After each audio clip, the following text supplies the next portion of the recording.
510 Canadian dollars. One decision. I want to take you back to July 2002. I was 24 years old. I had just flown from Canada, and when I landed in Dubai, I had exactly 510 Canadian dollars in my pocket. That was it. No savings, no contacts, no plan. Just $510 and the kind of stubbornness that either destroys you or makes you. Now, I need to tell you something about Dubai in 2002. Because if you arrived in this city for the first time today, you would find it almost impossible to imagine what I'm about to describe. The Dubai I landed in was not the Dubai you know, not even close. And I think to understand my story, to truly understand how we got from $510 to 27 billion in transactions, you first need to see what this city looked like when I arrived. Because the transformation of this city and the transformation of my life happened at the same time, in parallel and in tandem, in the same place. And they are completely inseparable from each other. So let me take you there. When I got off the plane in July 2002, I want you to picture something. You know City Walk? The beautiful open air retail district, the restaurants, the galleries, the luxury boutiques, the place everyone goes to on the weekend. In 2002, the location was Dubai's central jail. That is not a joke. You know where the Burj Khalifa stands? The tallest building on earth? The icon that everyone in the world recognizes as Dubai? That was where the army used to train. It was a military training ground, open desert.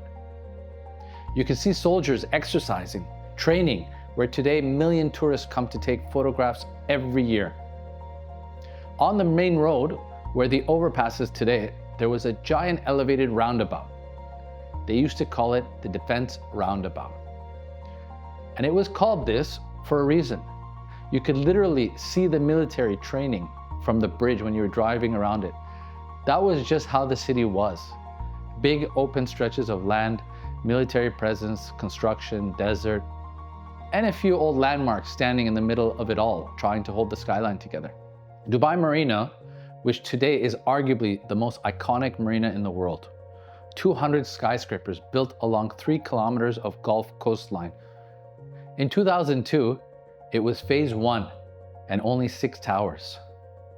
6 towers, that was it. And they were all under construction. The land around them, empty, quiet. It's where desert met the Gulf. Now, there are over 200 buildings there, but I watched it start with only 6. The Palm Jumeirah, the man-made island that changed everything, that put Dubai on the map for the entire world, was being built when I arrived. I remember driving along the Jebel Ali Road and looking out at the Gulf, and you could see them dredging ships, literally pouring dirt into the sea. They were building an island in the ocean from nothing. I had never seen anything like it in my life. I remember thinking, what kind of city is this? What kind of people decide to build an island in the middle of the Gulf and just do it? That question answered itself over the next 20 years. Emaar, which today is one of the most valuable real estate developers on the planet, was selling properties at that time for what I can only describe as dirt cheap. They had a payment plan called 30/70. You paid 30% to secure your unit during construction. So you'd pay 10% every 6 months, and then 70% on handover. People were buying villas in the Meadows, the Springs, Emirates Hills, off plan for prices that today seem almost fictional. But nobody knew what was coming. Nobody understood what this city was going to become. The vision was there, the confidence was there, but the proof, the skyline, the reputation, the global recognition, all of that was still being built. JBR, Jumeirah Beach Residences, the kilometer-long strip of residential towers and beach walk that millions of people visit every year, did not exist. Emirates Hills did not exist. Mall of the Emirates with Ski Dubai inside a shopping center in the desert did not exist. The most popular malls in Dubai in 2002 were Bourjuman in Bar Dubai and Deira City Center on the other side of the creek. That was it. Those were the destinations. Internet City, Media City, the free zone clusters that would eventually make Dubai the regional headquarters for Google, Microsoft, LinkedIn, every major media company in the world were all under construction. The only thing that was finished out of the way was the American University of Dubai, and next to it was a Hard Rock Cafe. And I remember this clearly. The Hard Rock Cafe looked like a proper building, like a real permanent, substantial structure. It was a landmark itself in a sea of construction and the desert. That tells you everything about where this city was in 2002. This was the city I arrived in, not the Dubai of today, not the Dubai of Expo 2020, or the Burj Khalifa, or the Palm, or downtown Dubai. The Dubai of 6 towers, the military training ground, a city jail where City Walk now stands, and a Hard Rock Cafe that counted as a landmark. And I arrived with 510 Canadian dollars. I got a job with a brokerage/developer, and they paid me 1,500 dirhams a month. For a year, 1,500 dirhams. That is roughly $400 a month. I was sharing an apartment with 5 other people. Can you imagine? It was rough times. I was a young man from Canada in a city that was still becoming itself, earning $400 a month, watching an island being built in the ocean, and telling myself that there was something here, something real, something that I was in the right place for. And then my mother came to visit. She walked into my apartment, looked around, and she looked at me and said, "Is this really the life you came here to build?" That question changed everything. My mother didn't just challenge me, she gave me the push I needed to make the hardest decision I had made since arriving in this city. I left the developer/brokerage job. I walked away from the 1,500 dirhams a month, which wasn't much, but it was guaranteed. And I joined a company called Better Homes Real Estate. Now here's the moment that I think about sometimes when things get hard. When Better Homes offered me a position, they gave me a choice. They said, we can put you on a base salary, and it was very low. I think it was about 5,000 to 7,000 dirhams. Or you can go straight into the commission and into the open market, which was a 50-50 commission basis. Commission only, no safety net, no guaranteed income, just me, my work, and whatever I could close. I decided to take the commission. My mother, who had challenged me to change my life, said, "I'll join you. I'll come work with you. It'll be fun. I'll show you how it's done." And what did she do? She actually joined me. And she did show me. The first month at Better Homes, she worked her butt off, and she showed me how it was done. And within my first month, I sold a villa within the Meadows. It had just been handed over, and it was basically in the middle of the desert. It was the first phase of Meadows, and my first commission on that deal was 20,000 dirhams. 20,000 dirhams within 1 month, when I had been earning 1,500 the month before. I remember sitting with my commission. I remember going to the bank, and they had given me a check, and I had cashed that check at the teller, and I had 20,000 dirhams in my hand, and literally I had a sigh of relief, and I literally had tears in my eyes, and I felt like I was gonna cry. It was just so emotional. That was like, I think it was like 2 years of salary, almost. Second month, I doubled it. I made 40,000 dirhams. Third month, I doubled that. I made 80,000 dirhams. 3 months after walking away from a 1,500 dirham salary, I was earning 80,000 dirhams a month. By 2004, 2005, and 6, I was earning over 50,000 US dollars a month. Now, let me be clear about something. It was not because I was special. It was not because I had some unique gift that nobody else had. It was because I was in the right city at the right moment, and I was willing to bet on myself when everyone around me was choosing the safe salary. Dubai in 2003, 2004, and 5 was growing so fast that if you were willing to work, generally work, call after call, client after client, deal after deal, the market rewarded you in a way that almost no other city in the world could at that time. Think about what was happening around us. Palm Jumeirah was being completed. Dubai Marina was filling up. Downtown was taking shape. They were laying the foundation for what would eventually become the Burj Khalifa. The city I had arrived in, which barely had a skyline, was becoming one of the most recognizable cities on the earth. Every one of those projects needed agents. Every developer needed people who could sell to the world. And the world was starting to pay attention to Dubai. We were there, on the ground, selling the dream while the dream was still being built. By 2008, I'd built something real.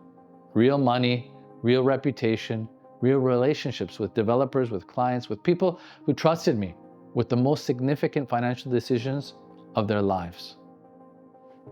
And then 2008. Of course, we all know what happened in 2008. The global recession, the subprime. I've said this over and over in many videos. In 2008, I had personally closed one of my biggest transactions of my career at that point. I thought I had made it, it was finished, I was gonna retire. I made tons of money building in waterfront. It's my last video. What happened? The developer collected the money and the financial crisis happened and the developer vanished with the money before paying anyone, before paying me. This all happened within 1 week and I lost half of everything I had built since 2002. Half gone, not slowly, not over months of decline, in 1 week because of one deal, because one person decided to take that money and run. I was 30 years old. And then, as if that wasn't enough, the global financial crisis system collapsed. The subprime crisis in the United States sent shockwaves through every market on the planet, on Earth. Dubai was not immune, not even close. Property prices in Dubai fell, again, as I mentioned in my last video, 50% from the 2008 peak. Projects were abandoned, developers vanished, investors lost fortunes. The city that had been growing so fast, it felt unstoppable, suddenly felt very fragile. And I was in the middle of it. The years from 2009 to 2012 were the most passive years of my professional life. I want to be honest with you about this because I think the version of success that people share online, the highlight reel, the big numbers, the wins, often skip over the years where you barely moved, where you showed up every day not knowing if it was going to turn around, where you had to decide over and over again whether you believed in what you were doing or whether you had just been lucky in a boom market. Those years were hard and slow and humbling in a way that nothing in the good years had been. It was the first recession I had ever been through. I had arrived in Dubai during a period of extraordinary growth. I'd never seen a market go backwards before. I did not have the framework for it. So I had to build one. And what I learned, what those years between 2009 and 2012 taught me in a way that no boom year ever could, was this. Persistence and consistency are not just strategies. They are the only strategy. Not the most exciting transaction, not the biggest commission, not the best market. The day you show up when you do not feel like it. The call you make when you think nothing will come of it. The relationship you continue to invest in and when there is no deal on the table. That is the work. And in the down market, the people who do that work are the ones who are still standing when it turns. I also learned something about timing that I can carry with me to this day. Some of the largest, most successful companies in the world were born from the 2008 crisis. Airbnb, Uber, WhatsApp, companies that are now worth hundreds of billions of dollars. They were founded in the middle of the worst financial crisis in a generation. Not in spite of it, because of it. Because crises clear the field. They expose the weak. They push out the people who were only here for the easy money. And they leave space, real space, for the people who believe in something enough to build through the worst conditions. That lesson stayed with me every single day from 2009 to 2012, every day since. It is the reason that in February 2020, when the world was shutting down, when a global pandemic was beginning, when every rational person told me it was the worst possible time to start a real estate company, I signed the papers for Benco Real Estate. Because I had learned in 2008 what the right response to a crisis actually is. You stay, you build, you do not retreat. This is the beginning of a series. Every week, I'm gonna post something on YouTube to share another chapter and a story with you. The years that followed 2012 and so on. How this market came back, how I built Benco from zero during a global pandemic, how a TV show that I pitched for 5 years changed the business overnight, and where all of this is going next. We're looking at London, New York, Shanghai. We're looking at expanding internationally, and how I'm building the company as we speak right now.